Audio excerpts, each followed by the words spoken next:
Absolutely. Congressman Fulcher, I want to shift to the impeachment inquiry as well, which is something that a lot of people in this room, I suspect, they're watching closely. Yesterday, James Biden was on Capitol Hill, as you know, testifying. We expect Hunter Biden next week. Like a lot of these issues, people hear about hearings and depositions, but they don't feel like there's any accountability. Will there be accountability of the Biden family? Well, I'll tell you what, the House did move forward, as you know, with the very narrow margin vote in impeachment for Secretary Mayorkas.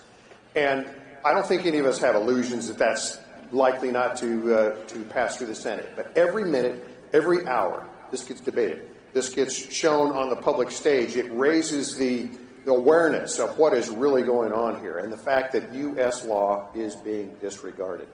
And on a related note, because, of course, Biden is right behind that, with what Scott pointed out and the international problems we've got with Russia and Iran, don't think for a minute they're not emboldened by the fact that this president is not 100% there. They know that he is not at full mental capacity, and as a function of that, they are prosecuting their efforts as a result.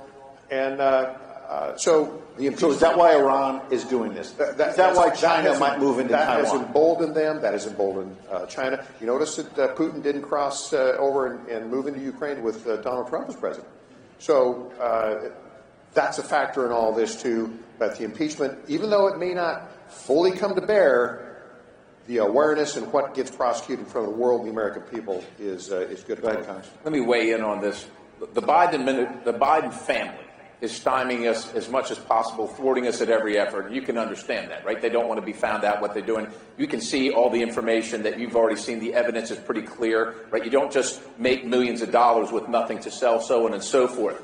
What's frustrating beyond all get at is that the agencies, like the FBI, the Department of Justice, the IRS, are also reluctant or unwilling to give us the information so that we can either prove that the president is not selling the United States out for personal gain or that he is. Now, I don't think that we're going to get to a point, quite honestly, where we're going to be able to impeach him, especially with the thin margin that we have. But we're going to continue right up until the end of the term to bring this information out and to inform the American people. If Joe Biden wants to run for office again, have him explain this to the people that he wants to vote for.